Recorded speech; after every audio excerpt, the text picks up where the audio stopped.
Bonjour, nous voilà sur les plateaux de Ida Brut avec Myriam Etoudi. Alors aujourd'hui, nous allons traiter de la patience. Keep calm, la zénitude, comment arriver à cette espèce de sérénité, ce qu'on appelle le nachat, ce bien-être à l'intérieur, et que dans n'importe quelle situation, ou presque en tout cas, on arrive à gérer cette colère qui est enfouie à l'intérieur de nous, de comprendre pourquoi on se met en colère, et d'arriver à une patience qu'il n'y a plus rien qui nous bouge. Un jour, je me souviens, j'étais au Kever Rachel avec la Rabbin Toufik, et il y a très très longtemps, et en fait, il n'y avait personne. C'était un grand kiff. Donc, on s'approche du Kever. J'habitais à l'époque vraiment à 10 minutes. Donc, c'était vraiment je pouvais y aller quand j'avais envie. Et je m'approche donc du Kever, on est en train de prier. Sur ce, il y a tout un bus de dames d'un certain âge qui arrive, et elles s'approchent du Kever. Alors, il y en avait certaines qui étaient avec leur canne qui commencent à dire mais putain, c'est Vatakoum, Zozomipo. Devant les personnes âgées, tu te lèveras, poussez-vous, vous ne voyez pas qu'on arrive. Un petit peu agressif comme ça. Et genre, c'est ça, Vakasha, Guiveret, il n'y a pas de problème, quoi. Approche-toi. Et d'autres, elles viennent, elles commencent à nous dire Bezrat Hashem, je souhaite le bonheur du monde, du Shalom Ba'i, du Chidon Bekalout, de la Parnassa, de la santé, que des brachot. Et là, ça m'a interpellée. Je dis une fille, dis-moi quelque chose. On est obligé de mal vieillir. Ça fait peur, la vérité, quand tu vois des personnes âgées qui sont extrêmement aigries, qui font la tête, qui s'énervent, qui parlent pas bien. Et quand tu vois, à côté de ça, moi je me rappelle la grand-mère de moi, c'est bien Saskara en plus, une femme pleine de foi à Hachem, d'une simplicité extrême, toujours un mot gentil et toujours à rechercher le shalom. Mais vraiment. Et elle me dit non, c'est un vrai travail de midot, un vrai travail de notre trait de caractère, mais ça se fait déjà depuis jeune.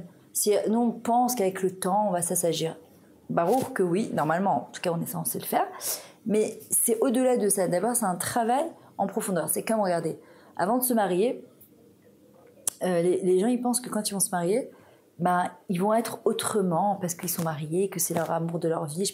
Pas du tout. Moi, ce que j'avais expliqué à ma fille quand elle s'est mariée, je lui ai dit, tu sais, si tu travailles pas sur tes midotes maintenant avec tes parents, avec tes frères et sœurs, ça ressortira en multiple. Et à chaque fois, elle croyait que j'insultais quand je lui disais ça. Je lui ai dit, mais je t'insulte pas, c'est un fait. Ça ressort, mais c'est à la loupe parce que tu vis avec cet homme-là. Et donc, tu peux pas fuir. Il n'y a pas où aller là. C'est vraiment, c'est toi en face de toi-même. Et donc, j'ai dit à la Ramitwik, et on fait quoi? Elle me dit, il faut travailler sur son trait de caractère depuis très très jeune. Ceci dit, il arrive aussi que parfois, les personnes âgées, avec la maladie, avec les Alzheimer, avec les problèmes, avec le fait qu'ils sont aigris par la vie, par certaines épreuves qu'elles ont eues, alors elles deviennent un peu aigries avec le temps. Et là, je me suis dit, j'étais assez jeune à l'époque, en tout cas, je suis vieille, hein, et que je m'étais dit, il faut absolument que je prie sur ça, de bien vieillir. De bien vieillir. Vieillir de manière agréable pour mon entourage, pour moi, que je ne sois pas un poids, que je ne sois pas une lourdeur, que les gens, ils ont envie d'être à proximité de moi, pas de s'éloigner en disant « Elle est insupportable, elle est toujours en train de se plaindre, elle est aigrie, toujours en train de raconter les mêmes histoires, et des histoires qu'elle ressasse, qui ne sont pas agréables. » Non, du chidouche, de la nouveauté. Donc, aujourd'hui, nous allons essayer de comprendre de quelle manière on va travailler sur notre patience. La patience, ça se dit « sav-la-nout », et comprendre qu'en arrivant à la patience, c'est de quelle manière? Par la sauve-la-nout. La sauve-la-nout, c'est la tolérance. Juger favorablement l'autre et accepter la différence chez l'autre. Je me souviens, quand je suis arrivée en Israël, il y avait sur Yafo un magasin, je ne sais pas s'il existe encore, il s'appelait Shai Kong. C'était, vous savez, les habits très un peu babacool comme ça, tout en lin, coton, vraiment des trucs un peu misochristiques comme ça. Et j'aimais bien leurs chemises en lin, donc j'allais de temps en temps comme ça. Et la patronne, c'était une Argentine. En tout cas de l'extérieur, je précise bien, de l'extérieur, qui ne paraissait pas très religieuse. Et chaque fois que j'entrais dans ce magasin, elle était extrêmement agréable avec ses employés. Avec les clients, tu vas dire, patronne, elle veut vendre, elle a intérêt, donc elle a vraiment un intérêt personnel, donc elle a tout intérêt à bien se comporter. Non, là j'avais remarqué qu'avec ses employés, chaque fois que je rentrais là-bas, elle était très très très gentille. Hamouda, Metouka, va chérie, va remettre là-bas. Non, t'inquiète pas, va là-bas. Une fois, deux fois, tu dis, bon, tu peux faire du cinéma 3 fois, 4 fois tout le temps. Un jour, je l'ai attrapée et je lui dis, excuse-moi, je voudrais te demander d'où elle te vient cette gentillesse et cette... Parce que c'est rare les gens qui naissent comme ça. Ou c'est une éducation où où les parents étaient comme ça, mais généralement, c'est un vrai travail sur soi. On n'est pas aussi gentil naturellement. Ça existe, mais c'est rare. Et elle me répond, elle me dit, je vais t'expliquer. Elle a été veuve, la pauvre, très jeune. Et elle me dit, mais malgré tout, au Hachem, j'habite en Israël, j'ai eu la chance de faire mon alliage, j'ai un magasin, je suis sur mes 2 jambes, je suis en bonne santé, j'ai mes enfants qui sont mariés, j'ai des petits-enfants. Et certes, j'ai mon sac avec moi de difficultés, mon mari me manque, mais mon visage ne m'appartient pas. Elle me dit, tu te rends compte si tout le monde, chaque fois qu'ils avaient un problème, Chazé Shalom, il s'énervait après tout le monde, à quoi le monde ressemblerait? Il ressemblerait à rien. Mon visage, il m'appartient pas. À Panim Sheli, mon visage, c'est à Panim Sheli. C'est aussi mon intériorité. Elle m'a dit, avant de partir le matin, je parle avec Hachem, je parle avec mon mari. Quand je rentre chez moi, c'est pareil.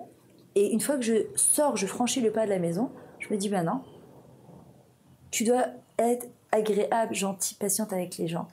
Parce que si chacun prend ses poubelles de l'intérieur et les traîne à l'extérieur, le monde, c'est pas d'écologie que tu vas avoir à faire, c'est je sais même pas quoi. Enfin, c'est quelqu'un qui font du mirzo, ils font de la...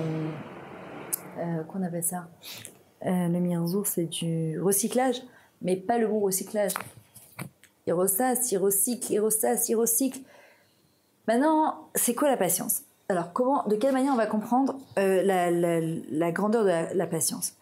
Alors, le Or Rachaz, le Rav Simcha Zissel, il faisait l'éloge de la patience de cette manière-là. Il dit comment s'habituer à la qualité de la patience qui est la source de toutes les bonnes qualités, de la sérénité en particulier, et la racine de toutes les élévations spirituelles. Je ne sais pas si vous imaginez, c'est-à-dire qu'une personne qui a acquis la patience, c'est le déclencheur et c'est la source de toutes les bonnes midotes qui vont suivre après. Forcément, puisque la patience égale Emouna. Je suis patiente avec quelqu'un parce que je comprends que Hachem a mis cette personne sur mon chemin et ce n'est pas pour rien. Maintenant, de quelle manière ça peut être lié donc à la sérénité et pourquoi elle a une place aussi centrale dans notre vie et dans l'élévation spirituelle et l'épanouissement d'une personne. Le Rav Wolbe, il va expliquer dans son livre, le Aléchou, il dit comme ça. Qu'est-ce que la patience? L'homme patient ressemble à celui qui porte un poids très lourd et qui continue à aller sur son chemin sans renoncer à porter le poids. Ainsi en est-il de toute relation entre les hommes. Nous voyons et entendons beaucoup de choses qui ne vont pas selon notre esprit. Malgré cela, nous continuons à rester de bons amis. De quel poids il parle? D'accord? C'est quoi le poids de la vie, le poids des épreuves, le poids des gens, le poids des rancœurs? De quel poids il parle et qui dit que malgré ce poids-là, il continue à aller sur ce chemin-là.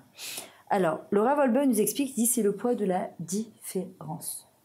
La différence. On est 7 milliards de personnes sur Terre. Même si on prenait des gens qui se ressemblent, même tu prends des jumeaux, il y a quelque chose qui les différencie. Elle, c'est comme ça. Chaque Neshama, elle a son cachet à elle. Chaque Neshama, elle est unique. Unique et très particulière. Et elle a sa petite flamme à amener sur ce monde-là. On ne peut pas la comparer. On ne peut pas exiger le même travail sur elle que sur quelqu'un d'autre. Accepter la différence de l'autre, d'abord, ça nous permet de beaucoup mieux vivre. Forcément. Puisque je ne suis pas là à vouloir brandir le drapeau de « j'ai raison ». Pourquoi je pense tout le temps avoir raison? Parce que je pense que l'autre, c'est un imbécile. Parce que je pense que je détiens la vérité absolue, le émet, la mytho.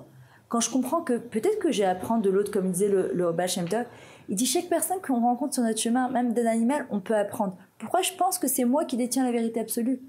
Quand j'accepte la différence, j'accepte que l'autre, c'est aussi une créature d'Hachem, et que c'est comme ça qu'Hachem l'a créé, c'est comme ça, de cette manière-là, que je dois avancer avec elle. D'ailleurs, c'est quoi la difficulté dans le couple? C'est que c'est un homme, une femme. Donc déjà, on est différents, absolument différents. Ensuite, l'éducation, nos valeurs. On doit apprendre à vivre ensemble, dans cette différence. Et en même temps, on se complète. Donc ça a l'air seulement très contradictoire, mais Veyu Basar Echad, le but, c'est de faire un, qu'on doit arriver à faire un. Pourquoi on a du mal à accepter la différence? Parce que c'est une remise en cause quelque part. On a l'impression qu'on nous remet en cause. C'est-à-dire qui tu es toi pour me dire que moi ce que je fais c'est pas bien? Parfois la personne ne l'a même pas dit. C'est nous qui nous sentons mal avec par exemple les valeurs de l'autre ou ce que l'autre personne prétend. Regardez, je donne un exemple. Dans la tchouva, pourquoi très souvent les balais tchouva deviennent très intolérants et les gens qui entourent le bal tchouva ont beaucoup de mal à supporter le bal tchouva? celui qui revient vers Akadosh Baruch Hu. Parce que le Baal Teshuva, il goûte à quelque chose de tellement incroyable. En fait, ça vient pas d'un manque de tolérance, c'est simplement, il goûte à quelque chose de tellement extraordinaire, c'est comme si tu découvres un nouveau produit sur le marché, mais tellement bon, tu dis c'est le paradis sur terre, il faut que je le fasse goûter à mes copines. Et en fait, tu comprends pas qu'ils ont pas cette nécessité de mais goûter, c'est du chidouche, c'est de la nouveauté. Et ça t'énerve parce que tu as envie, mais... Donc le Baal Teshuva, il y a ça. Deuxièmement, il y a des fois, quand tu goûtes à quelque chose d'incroyable, tu as l'impression d'avancer, c'est juste une harat panim d'Hachem, c'est Hachem qui nous montre, qui nous éclaire, qui nous éclaire, pas chouette, qui nous aide à avancer. On aurait tendance parfois à sentir un petit peu plus que les autres, ok? Et faire très attention à ça. Et ceux qui entourent le Baal Teshuva, ils ne supportent pas. Et pourquoi? Parce que ça nous remet en question. Ça nous remet en question. On était bien dans notre zone de confort. Shabbat, on faisait les magasins, on allait à la mer. Qu'est-ce qui vient nous chambouler dans notre vie pépère? Pourquoi il vient nous mettre ça devant nous? On n'en veut pas. La patience, donc l'acceptation de la différence de l'autre, que l'autre découvre quelque chose de nouveau, et je peux même l'accompagner dans ce chemin. Je suis pas obligée d'être comme lui. Je peux peut-être je peux réfléchir. Pourquoi je vois ça? Pourquoi j'entends ça? Pourquoi ça m'énerve tellement? Mais je peux l'accompagner aussi dans son chemin, même si je suis pas d'accord. On le voit dans l'éducation de l'enfant. Si je veux que mon enfant il soit comme moi, je veux qu'il soit, c'est foiré d'avance.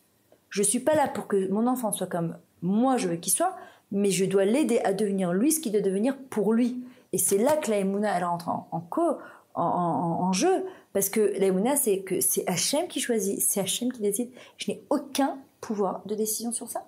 C'est pas moi qui gère tout ça. Et c'est hyper difficile. Parce que ça demande une patience et une tolérance et une Emouna que Hachem, il choisit. Que cet enfant adviendra.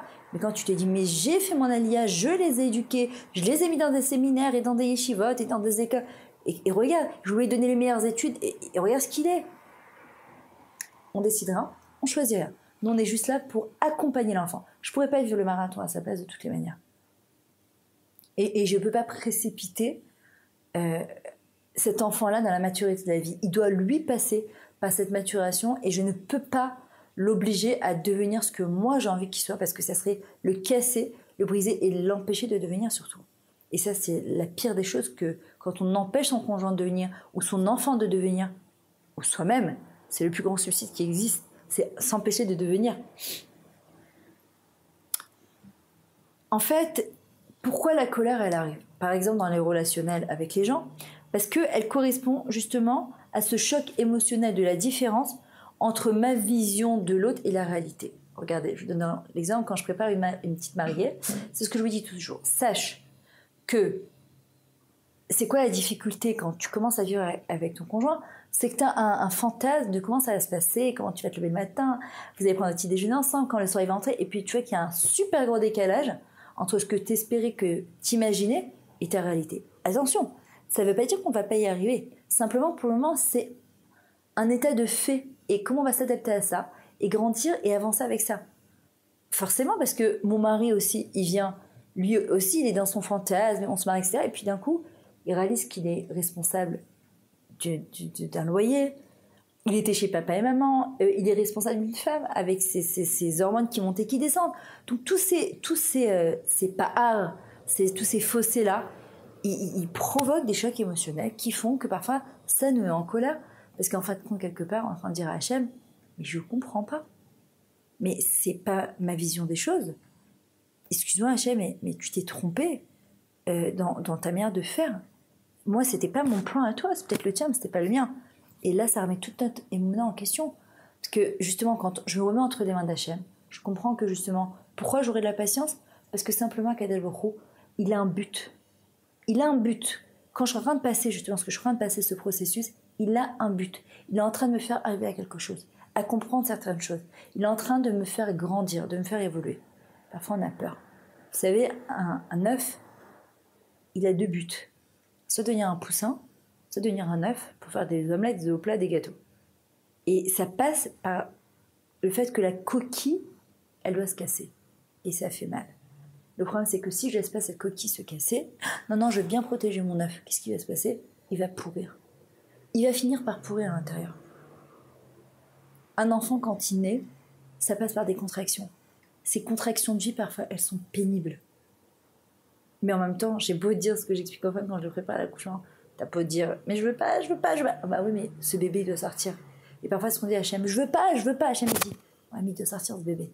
Tu dois donner la vie à quelque chose. À ton toit intérieur. Tu peux pas. Même si tu veux, tu peux pas faire autrement. Donc, nous comprenons par là que l'autre, c'est une occasion permanente pour moi de grandir, d'évoluer et d'apprendre à me connaître. Or, il faut savoir, comme il dit Rabbi Nachman, que la plus grande aventure de vie qui peut nous arriver, c'est pas seulement d'aller à Eilat et faire de la plongée sous-marine, mais de faire de la plongée sous-marine à l'intérieur de nous. Apprendre à se connaître. On est un olam umlo, on est un monde à part entière. On est des gens extraordinaires, avec une vie extraordinaire, avec des choses extraordinaires à amener dans ce monde. Et si on ne se le dit pas, on risque de passer à quelque chose de très grand. Et alors, qu'est-ce qui va se passer? On va chercher à l'extérieur. Ou bien, par nos frustrations, on va s'en prendre à la terre entière. C'est à cause de lui, c'est à cause d'elle, c'est à cause... Non. Stop, je suis responsable de ma vie. Maintenant, en fait, il y a 3 attitudes face à cette difficulté. Quand j'arrive à comprendre que ce poids, en fait, c'est la différence de l'autre. Premièrement, c'est soit j'avance brutalement sans vouloir porter ce poids-là. En fait, c'est la différence de l'autre. En général, ce sont les personnes qui sont très égoïstes et qui écrasent tout sur leur passage. Et leur manière de se remonter, c'est de piétiner l'autre. Et ça fait attention parce que c'est très grave. Deuxièmement, porter la différence de l'autre, c'est-à-dire être écrasé par l'autre ou la différence de l'autre, de mon conjoint, de mes enfants, de mes beaux-parents, de mon patron, et de devenir tellement complexé par l'autre que je ne peux moi-même plus avancer et donc ne plus aider aussi les autres à avancer. Et la troisième, qui est la meilleure, c'est porter le poids et continuer à avancer, c'est ce qui dit le Rav Wolbe, c'est-à-dire exister avec l'autre. Et ça, c'est la plus grande difficulté, mais c'est quelque chose de grandiose. Exister avec l'existence de l'autre et même grâce à l'autre. Et ça, c'est quelque chose de waouh. Quand on arrive à comprendre ça, que grâce à l'autre, regardez, j'aurais pu m'énerver au Kever Rachel en disant mais c'est quoi ces mamies, mais c'est quoi c'est... Ou bien de me dire, ok, ça m'interpelle, qu'est-ce que je dois comprendre de ça? Donc la différence de l'autre, de comportement qui n'est pas adapté à ce comme moi je vois les choses, et qui a dit que ma manière de voir les choses c'était tout le temps la meilleure, elle va me permettre de tirer ce qu'on appelle une tovana dans la vie, une conclusion, d'arriver à des maskanotes, à des compréhensions de vie. Et ça, c'est quelque chose de grandiose, parce que quand j'avance avec ça, mais c'est des trésors, et ça devient plus un poids. Au contraire, ça devient quelque chose de léger, ça devient quelque chose d'incroyable. Ce sont des outils pour la vie. Et en fait, c'est la dernière attitude en fait, qu'Hachem attend de nous, c'est-à-dire porter le poids, donc la différence, et continuer à avancer avec ça. Aujourd'hui, malheureusement, pourquoi on arrive à tellement de divorces? Parce qu'on n'accepte pas la différence. Parce qu'on n'a plus la patience d'accepter sa différence. Les gens n'ont plus la patience de construire leur couple. Ils n'ont plus la patience, ils n'ont plus les nerfs. Forcément, quand tu es dans un monde avec une technologie qui est tellement avancée, ou quand tu appuies juste sur un portable, tu as un SMS qui s'envoie, un mail, et tu le reçois de là où tu es dans le monde entier. Mais comme sur le moment, comment tu me demandes moi d'attendre que mon mari change ou que moi je change? Non. Que mon enfant il grandisse et qu'il change et qu'il devienne non, les gens ne veulent pas attendre. Mais pourtant, c'est le secret de la vie. C'est le secret de la vie. C'est-à-dire que si j'ai pas cette patience, c'est l'outil principal pour avancer, je passe à côté de ma vie. Je fuis quelque chose. Or, le borim et la borim, on ne fuit pas, on choisit. Il faut comprendre que chaque neshama, elle est spécifique et originale et elle est venue apporter quelque chose dans ce monde-là. Donc, on est toutes différentes. Mais en même temps, on est très complémentaires avec notre prochain, c'est ce qu'on a expliqué. Le but, c'est d'arriver à la shlemut. Même si personne n'est parfait sur Terre, il n'y a que Dieu qui est parfait, mais le but d'Adam sur Terre, c'est de se parfaire. Comme Hachem, quand il a dit à Abraham, Lech Lecha, sors de toi pour revenir vers toi. Ça dépasse-toi et tu reviendras vers toi. L'air, c'est Guématria 50. Lecha, c'est 50, c'est 100, c'est la shlemut, la perfection. Hachem, il dit à Abraham, tu ne seras jamais parfait. Autant l'animal il est sur 4 pattes, il est yatsiv, il est stable, autant l'homme il doit être toujours dans un mouvement, d'accord, de l'ech lecha, de marcher, de se parfaire, de devenir. Et encore une fois, le résultat c'est pas important. Ce qui est important c'est le processus et tout ce qu'on va découvrir en chemin qui va nous amener au résultat qui est extraordinaire. Parce que si je fais des grands pas de géant et que je n'ai pas profité du processus, je vous donne un exemple sur lequel on va pas mal, en tout cas, pouvoir s'identifier, le régime. Aujourd'hui, qu'est-ce qu'on nous vend? On nous vend des pilules pour soi-disant maigrir. Il y en a parfois qui marchent, d'accord? Et quand tu les prends, comme on n'a pas fait un travail, on n'a pas fait un switch de l'intérieur, tu regardes les gens se jeter sur les buffets de gâteaux et tu regardes, tu te dis, je comprends pas, c'est quoi leur cette tava, cette espèce de boulimie qu'ils ont, ça va, c'est qu'un gâteau. Forcément, on nous fait avaler des pilules, en fait, qui n'ont qu'un effet extérieur et pas intérieur. Donc toi, tu as l'impression que là, ça y est, tu gères la situation. Sauf que quand on arrête cette pilule, qu'est-ce qui va se passer? L'effet, il est encore pire, il est boulimique, mais encore multiplié par 2. Et là, c'est la grosse déprime. Pourquoi est-ce que tu te rends compte, en fait, que j'ai travaillé sur un du tout? Et en fait, qu'est-ce qu'on fait? On veut nous vendre du vent. On nous vend du faux, d'accord? On nous en croit. Non, alors que quand je comprends que j'ai un switch à faire et que ça prend du temps, d'accord, de travailler sur, par exemple, un truc caractère comme la nourriture, c'est la première fois d'Adam et Chava, ils ont mangé. Aujourd'hui, on nous dit, allez, rapide, tout rapide, même ça rapide. Donc forcément, pourquoi je travaillerai en profondeur? Pourquoi? Et en fin de compte, tu te rends compte que non, il y a un vrai travail de midot. Donc nous, si le but, ce n'est que d'arriver à notre poids idéal, et qu'en fait, on n'a pas fait un switch en chemin, ce qui va se passer, c'est qu'une fois qu'on a atteint notre but, c'est-à-dire notre 55 kilos, notre 60 kilos, on s'en fout, c'est pas important. Le truc, ce qui va se passer, c'est qu'une fois qu'on a atteint ça sans avoir travaillé tout le chemin pour y arriver, ben, une fois que tu es arrivé à ça, tu te dis ok, tu sens une sensation de vide qui fait peur. Et en général, les gens reprennent du poids avec un bonus de 5 kilos. Quand la personne, elle a fait un vrai travail, c'est-à-dire qu'elle est plus obsédée par le résultat, mais elle a la patience d'attendre que ça arrive à elle. Donc, moi, mon fils, il m'a donné un très bon patent. Il m'a dit, regarde, quand quelqu'un, en fait, il veut perdre du poids ou qu'il veut travailler sur un truc, c'est tu vas par tranche de 5. Par exemple, si quelqu'un il se dit, je dois perdre 20 kilos, mais tu n'as même pas envie de commencer, quoi. C'est déprimant. Mais quand tu lui dis, tu sais quoi, j'ai 1 kilo à perdre, ou bien j'ai 5 kilos. Après ces 5 kilos, je vais me stabiliser. Et c'est ce qui se passe souvent. En général, on perd, paf, et d'un coup, on stabilise, et on déprime, et on ne veut plus. Mais c'est bien, c'est que le corps, il a besoin d'être rassuré. Une fois que tu as perdu ces 5, tu repères encore 5. Et une fois que tu es stabilisé, et tu as par tranche, puis un jour, tu vas te lever, tu dis, mais j'ai perdu mes 20 kilos. Mais j'ai changé, mais j'ai grandi. Et ça, vous prenez prendre cet exemple dans n'importe quel domaine de votre vie, et vous pouvez l'appliquer à ça. Voilà, je conclurai avec ça. Le Maharal, en fait, il nous explique, il dit, en arrivant donc à la shlemut, donc la coexistence absolue, et donc ça nous permet d'arriver à l'amour, qui est une finalité aussi dans ce monde-là.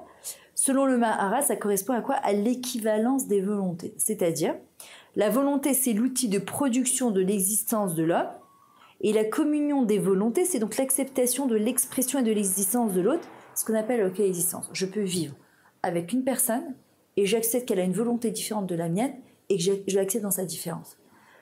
C'est un travail extrêmement minutieux, important, difficile, mais je vous assure qu'il en vaut la peine. Parce que je vais vous dire quelque chose. Pendant que je vous parle, je réfléchis à certaines situations que moi-même je vis dans mon quotidien, où je vois dans les moments où je craque, où je m'énerve, où je vais pas juger comme il faut, où je vais m'en prendre à mon mari ou à mes enfants ou à une personne étrangère. Et en fait, si je remonte à la source de ça, de toutes les manières, la source de tout ça, c'est que le ego.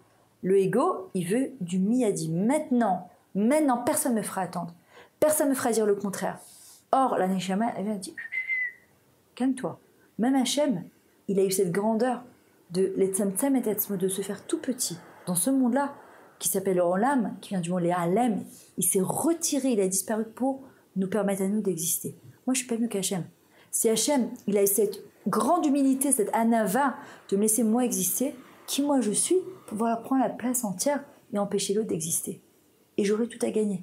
Parce qu'en vivant dans la coexistence, alors j'arrive à vivre dans l'amour le plus grand. Et quelqu'un qui aime dans tout ce que ça représente, pas seulement dans les films et les sidrotes, les séries, ça c'est du vent, qui aime vraiment de l'intérieur, il a tout obtenu dans sa vie. Alors je vous dis à très bientôt.